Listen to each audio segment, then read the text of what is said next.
কি ভাবছেন? জাস্ট একটা কন্ট্রোভার্সি ক্রিয়েট করবার জন্য এসেছি, নাকি না নতুন কোনো কন্ট্রোভার্সি ক্রিয়েট হয়েছে সেখানে জাস্ট ওই স্রোতে গা ভাসানোর জন্য থাম্বনেলে দিয়েছি যে এখানেই দেবের থেকে জিতে গিয়ে। একদম কোনো কন্ট্রোভার্সি ক্রিয়েট করার প্রয়াস নেই আমার এখানে। আমার একটা পয়েন্ট, যে পয়েন্ট দিয়ে আমি শুরু করছি তারপরে আমি ঢুকছি আমার এই টিজারটা বা এই অ্যানাউন্সমেন্ট পোস্টারটা যেটা এসছে খাদানে, যেটা 2024 বা এই বছরে।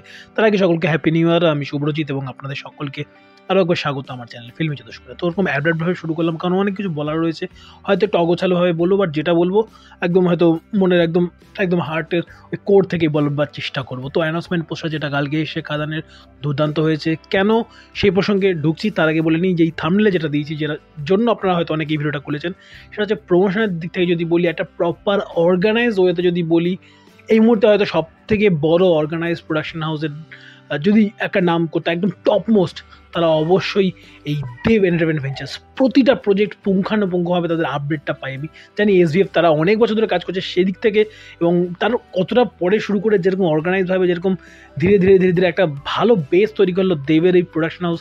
সেটার জন্য কুর্নিশ একটা প্রজেক্ট আসে, সেটা একটা বাজে থাকে, সেটা একটা রিচে থাকে, সেই সময় একটা প্রজেক্ট অ্যানাউন্সমেন্ট, এবং সেখান থেকে আরও বেশি বাজ তৈরি করা। একের পর এক ফ্যামিলি ফিল্ম দিয়ে দিয়ে দেবদাও কোথা থেকে তার মধ্যে মনোটনি চলে এসেছিলো। রোজ দিন আপনি ডাল ভাত খেলে বা রোজ দিন আপনি বিরিয়ানি খেলে, যেটাই করুন একটা মনোটনি আসে দিন শেষে। তো সেটাই তার মধ্যেও এসে, এবং সেও চেষ্টা করছেন একটা নতুন কিছু করতে, এবং যেই জনরাটা দিয়ে মানুষ তাকে সবথেকে বেশি চিনেছে সেই জনরাতে ফিরতে, এবং তিনি ফিরছেন।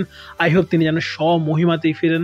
এবং এর যে পরিচালক সুজিত দত্ত, আমি এর আগে তার কোনো কাজ দেখিনি। সিটি অফ জ্যাকেলস বলে একটা ফিল্মের নিয়ে প্রচণ্ড চর্চা হচ্ছিল, কোথায় আছে ওটিটিতে, যদি আপনাদের জানা থাকে অবশ্যই আমাকে কমেন্ট বক্সে জানান। আমি দেখতে আগ্রহী। অবভিয়াসলি খাতা দেখার একবার আগে তো সিটি অফ জ্যাকেলস তো একবার দেখতে চাইবই, কারণ তার ক্রাফটিংটা কিরকম নিঃসন্দেহে জানতে চাইবো।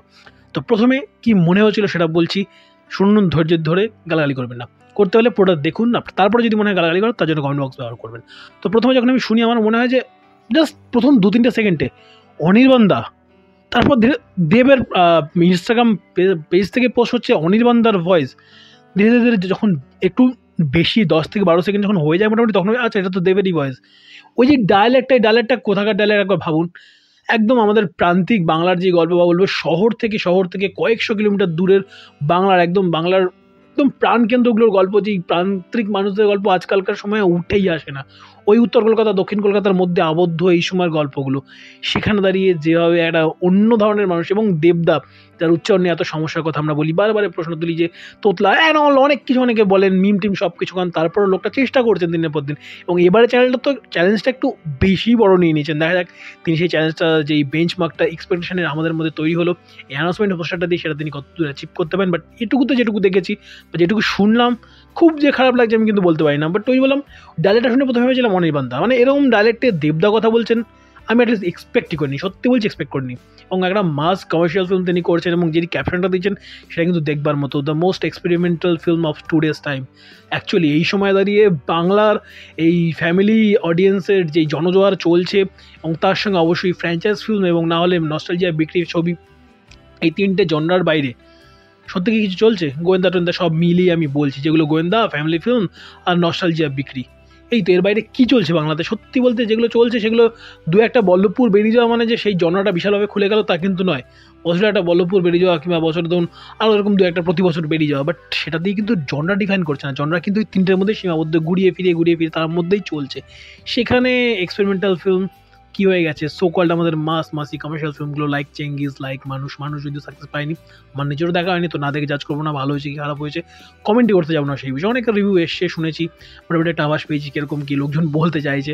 বাট লোকটা চেষ্টা করছে, মির্জা দিয়ে অঙ্কুশ চেষ্টা করছে, দেবদা আবার কামব্যাক করছে তার নিজের জনরাতে, যেই জনরা দিয়ে আমরা তাকে চিনি, অ্যাকশন, ওই জনরা দিয়ে। ওই চ্যালেঞ্জের সময় দেবদার চ্যালেঞ্জ মানে ওটা আলাদাই। মানে দেবদা পরে পড়তে গেলে অনেক ছবি হয়তো করে নিয়েছেন commercial mass masala film, but চ্যালেঞ্জের ওই যে কলেজে ঢোকার এন্ট্রি, ওই মুহূর্তগুলো, কিংবা ওই সাইলেন্সার পাইপের ওই সিনটা, কিংবা ওই ধাপ করে মেরে ওই পোলগুলোতে বেরোচ্ছে বিদ্যুতের সিনটা, ওই সিনগুলো, কিংবা কারোর চোখ নিয়ে নেওয়া সুপ্রিয় দত্তের ক্যারেক্টারটার, এই সিনগুলোর মানে রেপ্লিকা পরবর্তীকালে আপনি পেয়েছেন। আমি জানি অনেক কপি অনেক কিছু আপনি বলবেন, বাট ওই যে কনভিকশনটুকু দেবদার ওই ছবিগুলোর মধ্যে আমরা পেতাম ওই সময়, তা পরবর্তীকালে এই সময় মিস করেন না। সত্যি বলতে কি মিস করেন না? পরবর্তীকালে লোকটা অনেক কিছু করেছেন, কিছু চলেছে কিছু চলেনি। কবিরের মতো ছবি করেছেন, পাসওয়ার্ডের মতো ছবি করেছেন, যদি পাসওয়ার্ড আমার দেখবার অনেক পরে আমি দেখি, আমার মনে হচ্ছিল যে অনেকটা জার্গনস রয়েছে ছবিটার মধ্যে, যেগুলো হয়তো সাধারণ মানুষ কানেক্ট করতে পারেনি, বা আরেকটা হয়তো সহজ করে বলা দরকার ছিল অনেক মানুষের জন্যই। আমি ওই যে খুব বড় ইন্টেলেকচুয়াল একদমই তা বলতে চাইছি না, বাট বলছি কিছুটা আমার জার্গনস লেগেছিল ছবিটার মধ্যে, যে এই জিনিসগুলোকে আরও হয়তো সহজ করে বলা যেতে পারতো, বাট স্টিল হি ট্রাইড। উনি ককপিটের মতো ছবি দিয়ে চেষ্টা করেছেন, তো এই চেষ্টাগুলো যখন মানুষ নিলেন না, তখন তিনি শিফট করে গেলেন পুরো সাজবাতি, টনিক, প্রজাপতি, প্রধানের মতো ছবিগুলোতে। প্রধান আমার এখনও দেখা হয়নি, তো চ্যানেলে রিভিউ আসেনি আমার, দেখা যাক এর মধ্যে দেখতে পারি কিনা, না হলে তো ওই ওটিটির জন্য।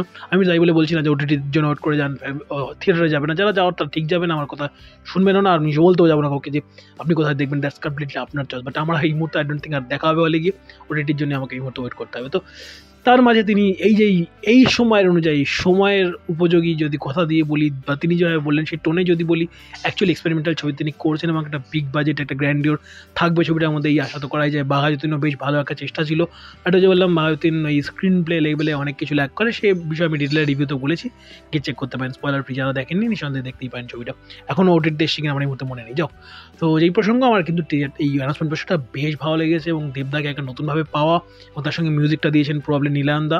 যদি ভুল না হয় তো ভুল হলে অবভিয়াসলি কমেন্ট বক্সে জানান, এবং কে দিচ্ছে না অবশ্যই কমেন্ট বক্সে জানাতে বলবে না। তো মিউজিকটা আমার বেশ ভালো লেগেছে, ওই পোস্টারের যে লুক অ্যান্ড ফিলটা তার সঙ্গে বেশ ভালো যাচ্ছে। ওভারঅল যদি বলি, দুটো টোনের গল্প বলছে, একটা টোন সামনে ফ্যামিলি নিয়ে সে ব্যস্ত, সে একটু হয়তো শেল্টার্ড হয়ে আছে, সেখান থেকে কামব্যাক করছে, ওই মোমেন্টে এই ডায়লগটা দিচ্ছে যে ফ্যামিলি নিয়ে ব্যস্ত আছি বলে কি অ্যাকশনটা ভুলে গেছে, এটা ভাবিস না, অ্যাকশনটাই আমার জনরা, এরকম কিছুটা তিনি বলছেন, এবং যেটা তার হয়তো শরীর সঙ্গে থাকবে, এবং যেটা তার অ্যাকচুয়ালি এই মুহূর্তে কেরিয়ার। সবাই বলছে দেব তো সিরিয়াল করছে, ছবি করছে, সেই ফ্যামিলি জনরাতে আটকে থাকা থেকে সে তার নিজের জনরাতে ফিরছে, সে অ্যাকশনটা ভোলেনি, এই দাবি দেওয়া করছে। এবং তার সঙ্গে কোথা থেকে শাহরুখ খানের ছবি জওয়ান দিয়ে তিনি যেভাবে মেসেজ দিয়েছেন, জিন্দা হ্যায় পাঠান দিয়ে তিনি মেসেজ দিয়েছেন, কিংবা জওয়ান দিয়ে জব ম্যা ভিলেন বানতা হুঁ না, ওই যে এই ব্যাপার স্যাপারগুলো, এই যে একটা কোথা থেকে দুটোকে মিলিয়ে মিশিয়ে একটা ফোর্থ ওয়াল ব্রেক করে আবার না করা, এই যে ব্যাপারটার মধ্যে রাখা, এই মেটা ডায়লগের কনসেপ্টটা এর মধ্যে রেখেছে, ইনকর্পোরেট করেছে, সেটা কিন্তু দেখবার মতো। এবং লাস্টে দেবদার হাসিটা, খেলা হবে, দেখা যাক খেলাটা কত ভালো হয়, কতটা জমে, কতটা দমদার হয়, তার জন্য এখন অপেক্ষা করবো। বাট আমার কিন্তু বেশ ভালো লেগেছে অ্যানাউন্সমেন্ট পোস্টারের নিরিখে, এবং নিঃসন্দেহে যেই তার যে কথাটা ক্যাপশনে লেখা, সেটা কিন্তু আমাকে কথাটা হিট করলো, যে most experimental film of today's time, বা an experimental film of today's time, বা my experimental film of today's time. কেন এক্সপেরিমেন্টালটা থাকবে? এটাই তো আসল, এটাই তো ব্যবসা দেয় দিনের শেষে, সকলকে রেসপেক্ট দেখিয়ে, সকলের প্রতি রেসপেক্ট জানিয়ে বলছি। কোথা থেকে খারাপ লাগার পয়েন্ট ছিল জায়গা। যাক, আপনাদের কি মতামত জানান। অনেকটা টেনে, মানে অনেকটা কিছু বলে একটু বড়ই হয়ে গেল ভিডিওটা, কেউ এক্সপেক্টই করবে না হয়তো যে একটা মোশন পোস্টারের রিভিউ 7.5 মিনিট 8 মিনিট ধরে হয়। রিভিউ এবং কিছু নিজের বক্তব্য ছিল, সবটা শেয়ার করবার চেষ্টা করলাম, এবং যেভাবে অর্গানাইজভাবে তিনি প্রমোশনগুলো করেন, জিদ্দার ফ্যান আমি ব্যক্তিগতভাবে অ্যাজ অ্যান অ্যাক্টর জিদ্দাকে অনেক বেশি এগিয়ে রাখি। বাট তারপরেও বলছি, জিদ্দার থেকে মাইলস অ্যাহেড প্রমোশনের দিক থেকে, বা একটা প্রপার প্ল্যানিংয়ে দর্শকদের সঙ্গে কমিউনিকেশন রেখে এগোনোর দিক থেকে দেবদা অনেক এগোনো। তার টিক্কার অ্যানাউন্সমেন্ট হয়ে গেছে, এই খাদানের অ্যানাউন্সমেন্ট হয়ে গেল, আরও একটা ক্রিসমাসের তার ছবি আসে, লাইন আপে রয়েছে বছরে। তিনি কিন্তু প্রতি বছরে মোটামুটি তার কী আসে লাইন আপ একটা আভাস দিয়ে দেন। ইদিকা পরের সঙ্গে তিনি জুটি বাঁধতে চলেছেন, ছোটো পর্দার পরে তাকে আমরা প্রিয়তমাতে দেখেছি। প্রিয়তমাতে খুব যে একদম করবার কিছু ছিল তা নয়, বাট যেটুকু যা করেছেন তিনি স্ক্রিনে কিন্তু মানে কোথাও গিয়ে তাকে ডাল লাগেনি, অ্যাটলিস্ট আমার তো লাগেনি। শেষের 30 মিনিটে শাকিব খান দুর্দান্ত পারফরমেন্স করেছেন, এবং তার সঙ্গে কিন্তু ইদিকা বলকে বেশ ভালোই মানিয়েছিল। দেখা যাক ওই স্ক্রিন প্রেজেন্সটা নিয়ে কতদূর এই খাদানের এই জগৎটার সঙ্গে সে নিজেকে মানিয়ে নিতে পারে, বা নিজেকে অ্যাডাপ্ট কত ভালো করতে পারে, এটা এখন বড় চ্যালেঞ্জ তার জন্য। টলিউডে এটা ডেবিউ হতে চলেছে, wish you all the best to her also. দেখা যাক কেমন কী হয়। এখন I am looking forward to Khadaan. Release হবে এই বছরই, বাট কবে ডেট কী আসছে যদি জানতে পারি, আপনারা আই থিঙ্ক আমার আগে জানতে পারবেন, লেট রাতে আমি বরাবরই আপনি দিতে দেরি হয়ে যায়। তো তারপরেও যারা ওয়েট করবেন তাদের জন্য অগ্রিম এই নতুন বছরের শুভেচ্ছা। যারা ভিডিওটা শেষ পর্যন্ত দেখলেন অবশ্যই অনেক ধন্যবাদ। এবং আপনার কি মতামত এই খাদানের মোশন পোস্টারটা নিয়ে অবশ্যই ভিডিও কমেন্ট বক্সে জানাতে বলবেন না। ভালো থাকুন, ভালো রাখুন, এবং অবশ্যই ভালো কন্টেন্ট দেখতে থাকুন। বছর আপনাদের অনেক শুভ হোক। Good bye.